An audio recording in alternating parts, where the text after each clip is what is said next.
নমস্কার, আমি সুমিতা শাস্ত্রী। আজকে আবার এলাম আপনাদের সঙ্গে নতুন কিছু তথ্য নিয়ে, যেটা আপনাদের দৈনন্দিন জীবনে অনেক কাজে দেবে এবং আপনারা এর থেকে অনেকখানি উপকারিতাটা পাবেন। সেটা হচ্ছে, আজকে আমি বাস্তু নিয়ে আলোচনা করব। তো আপনাদের দেখুন, যাদের বাড়িঘর তৈরি হয়ে গেছে তারা তো আর সেইগুলোকে চেঞ্জ করতে পারবেন না, বাড়িঘর নতুন করে আবার বানাতে পারবেন না। সেক্ষেত্রে আপনাদের কিছু নিয়ম পালন করলে পরে এই বাস্তুর দোষ থেকে আপনারা কিছুটা মুক্তি পাবেন। আপনাদের যে অর্থনৈতিক সমস্যা হচ্ছে, চাকরি বাকরির দিক থেকে সমস্যা হচ্ছে, ধরুন পড়াশোনার দিক থেকে সমস্যা হচ্ছে, রোগ ভোগ বেশি হচ্ছে, এগুলো কিন্তু মেনলি হয় বাস্তুর কোনো ডিস্টার্ব থাকলে পরে। তো এবার আপনাকে দেখতে হবে যে বাস্তুর ডিস্টার্বটা যাতে না হয়।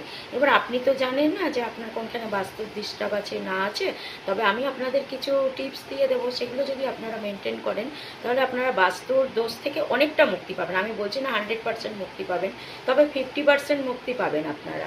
তো সেটাই বা কম কোথায়। তো আপনাদের এটা করতে হবে যে আপনাদের যাদের বাড়ির ধরুন যে দক্ষিণ পশ্চিম দিকটা আপনারা কিন্তু একদম হালকা রাখবেন। ওই দিকে বেশি জিনিসপত্র, ধরুন খাট, আলমারি, পালঙ্ক, মানে ভারী জিনিস কিছু রাখবেন না। ভারী জিনিস রাখলে পরে কিন্তু ওটা বোঝা হয়ে যাবে এবং এই বোঝার ভার আপনারা বহন করতে পারবেন না। তো ওই দিকটাকে আপনারা হালকা রাখুন। আর আপনারা সূর্যদেবের মন্ত্র প্রতিদিন পাঠ করুন সকালবেলা, এবং রবিবার করে তো অবশ্যই করবেন।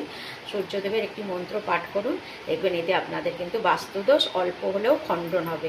ভালো থাকুন, সুস্থ থাকুন। আজকের মতন শেষ করছি।